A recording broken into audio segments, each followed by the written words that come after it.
Okay. Let's go ahead and move on to the third objective. Describe what happens and the location of each step of translation. So it sounds similar than transcription, but there's a big difference between translation and transcription. Let's talk about what that is right now.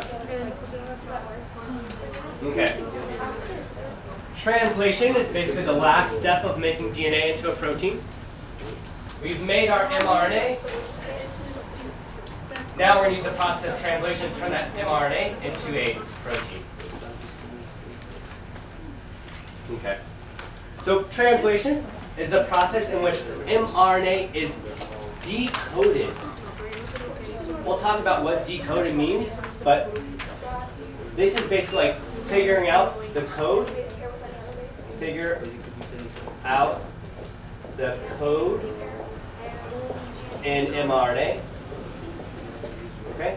So we'll talk about how it's kind of like a secret or hidden code in the mRNA, and we'll talk about how we figure that code out. And then by tRNA. So tRNA is actually a different type of RNA. So notice mRNA is messenger RNA, tRNA is called transfer RNA, and we'll talk about that later. And we're making a chain of amino acids or a protein. Okay? Okay. So let's talk about how this process actually happens. So step 3. Our mRNA has now left the nucleus, and now this mRNA, right here, this strip of mRNA, is going to attach to a ribosome. So these two circles right here, this is our ribosome, we have our mRNA, and they always attach at a very specific point. They attach at the place where it says AUG, which is called the start codon.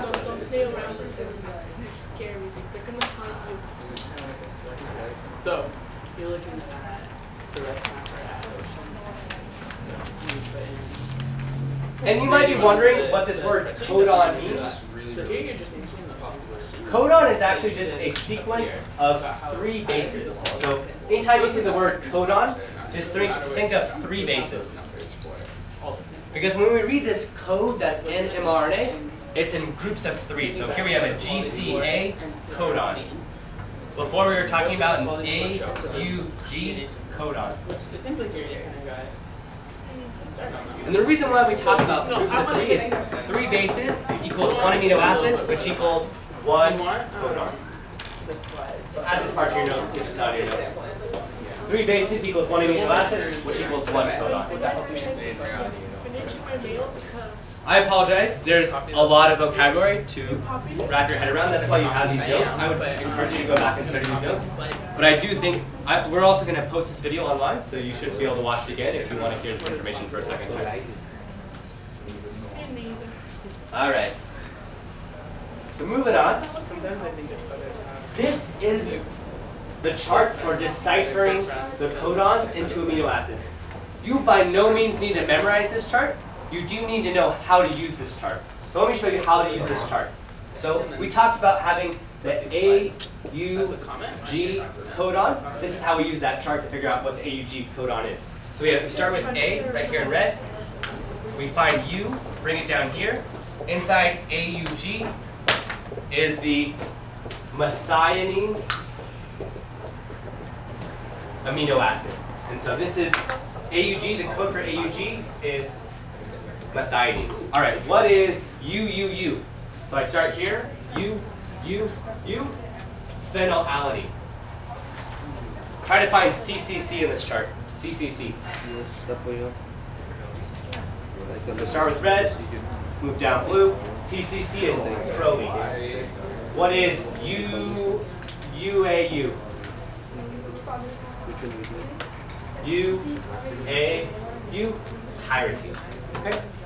Once again, you don't need to memorize this chart. You will always get this chart on a quiz when you need it. You just need to know how to use the chart. Okay? So make sure you know how to use it.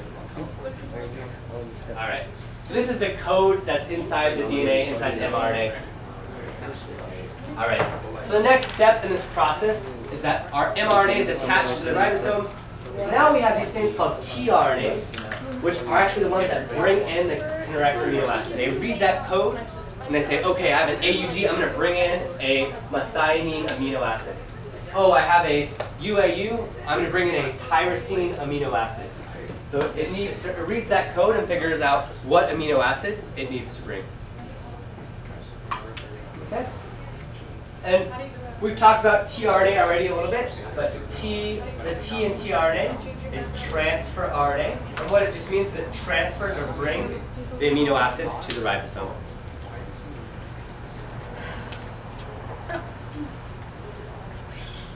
So we have mRNA, which is messenger RNA. That brings the message from the DNA in the nucleus to the ribosome. The tRNA is what reads that message and brings in the correct amino acid to the ribosome. So notice there's differences there. Those are important. All right. The next step, step 5, is now we have brought in amino acids. We're going to kind of connect them together to form a protein. Okay? And so it's kind of hard to see right here in this picture, but essentially individual tRNAs are bringing in amino acids. They're getting connected up into a chain of amino acids. I have this animation that you'll be able to see in a second that actually shows this process a lot better. We'll watch that in a second. All right. Another vocab word that you need to know. Once again, I know there's a lot of vocab, but definitely go back, rewatch this video, review your notes to know what the vocab is. But once we have chains of amino acids, we form bonds between them, so we connect the chains. Those connections between them are called peptide bonds. And these are just the connections between all the different amino acids. So these are all amino acids we're connecting together by forming those peptide bonds.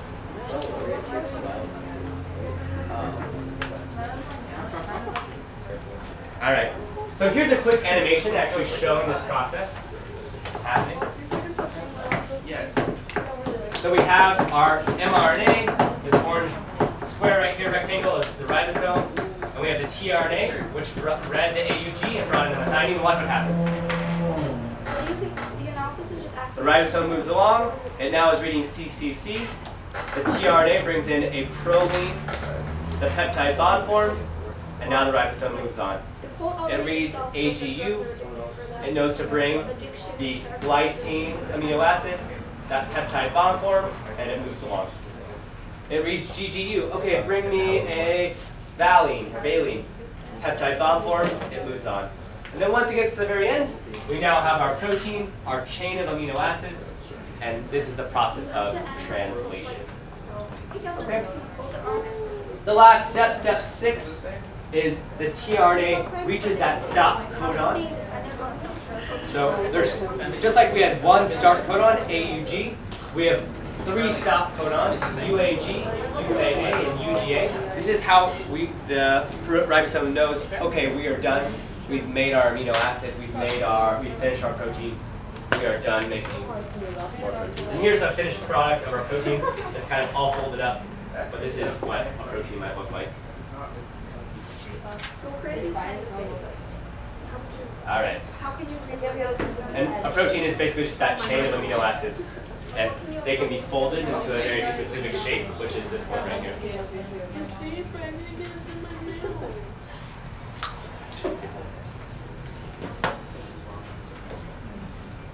Here's my next couple. Yeah. Can you hear it? Yeah. And skinny in with the All right, so let's watch a quick animation of this happening. This is a really cool animation because it kind of shows the whole process of translation in action. So right here, remember this yellow mRNA? Our mRNA is now leaving the nucleus. This is the nucleus. It's kind of coming outside the nucleus. And that mRNA is now looking for a ribosome. Let's see if we can find a ribosome. Oh, here's our ribosome. This blue part right here is part of the ribosome. This purple part is the other part of the ribosome. And you kind of see these things that are flying around. They're almost like butterflies. These are the tRNA. We have lots of different types of tRNA. They have this little pink part at the end. Those are the amino acids attached to the tRNA. The tRNA is going to kind of bump into, here's actually, you can see this is the amino acid attached to the tRNA. It's gonna find the right part of the mRNA. So notice how the mRNA is kind of moving through the ribosome. The tRNA is coming in, bringing in the right amino acid. Those amino acids are kind of connecting up to make a chain of amino acids.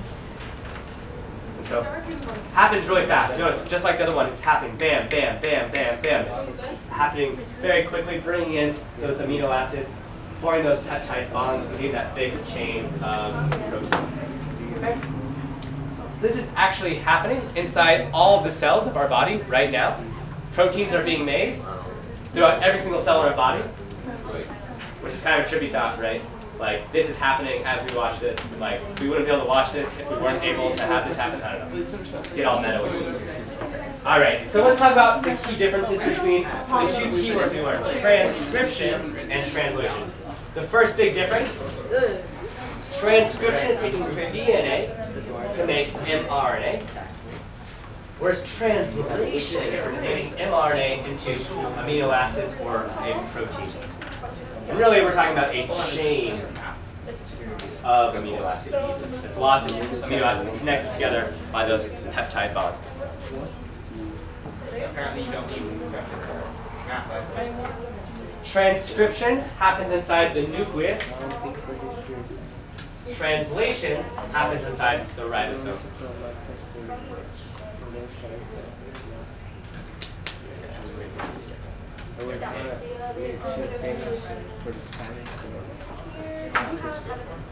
And so know the location. Remember that the reason why we need that mRNA is that it's transcription is happening inside the nucleus, the translation is happening inside the ribosome.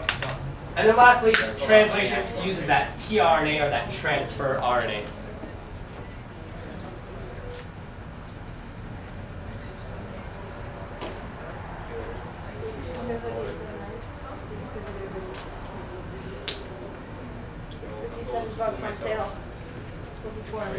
All right, let's try a practice problem. It says, which statement best describes translation? So, keyword best. We're looking for the correct or right definition of translation. So, read over these statements, try to figure out what the answer is for these questions. You know how ridiculously helpful that is?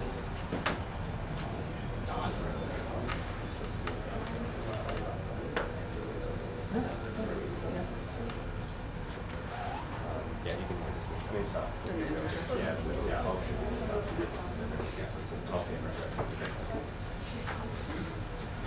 All right. So which statement best describes translation? The process of making two DNA molecules from one DNA molecule. Wait, what? This is something completely different. This is actually the DNA replication. So this is not the correct answer. The process of making two new daughter cells. Does anyone remember what this process is of making one cell into two cells? Starts with an M. Mitosis, love it. So this is mitosis, not the right answer. The process of making mRNA from a DNA strand. What's this process?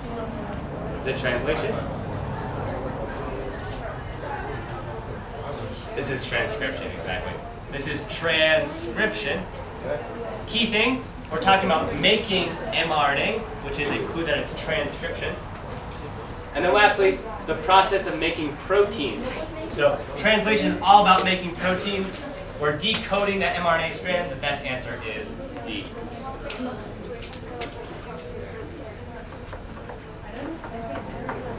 All right, so D's the right answer there. Next one. Read over these statements. These are the events of translation. Put them in the correct order. So put these in the correct order. Looks like you have a couple different options.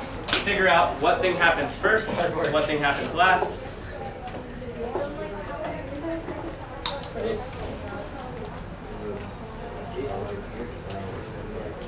So when I read over these statements, I remember back to that video. The very first thing was that yellow mRNA, leaving the nucleus. So the very first thing is right here. So 2 is going to be number 1. The second thing was that yellow mRNA was matching up with the ribosome. Okay, so the mRNA matching up with the ribosome, okay, that's number 1. The mRNAs match up the ribosome. Now those like little butterfly tRNAs are coming in. They're bringing in the correct amino acids. So now it's number 3. As it brings in those correct amino acids, chains are being formed, bonds are being formed. Those peptide bonds, number 4, and then number 5. So we're talking about 2, 1, 3, 5, 4. 2, 1, 3, 5, 4. The answer is C.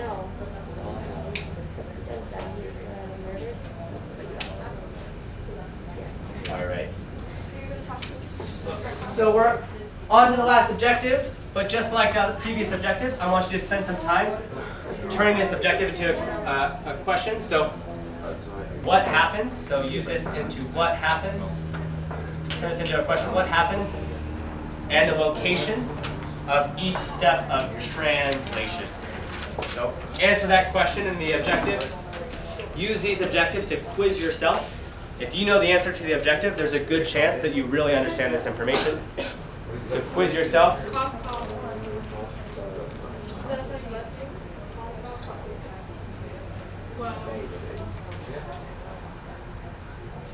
Go back and check your notes if you need to. You just want to summarize what happens during translation. All right. So what's the location of translation? The location is at the ribosome. If you want to be a little more specific, it's the ribosome in the cytoplasm, because it's outside the nucleus. And what's happening during each step? Basically, we are making chains of amino acids. And in order to make those chains of amino acids, we have tRNA brings correct amino acid to mRNA and ribosome.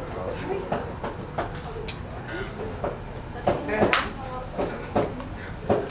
This is really what's happening. We're making these big chains of amino acids. Those tRNAs are bringing in the correct mRNA the correct amino acid to the mRNA ribosome. We end up with these big long chains of amino acids. All right.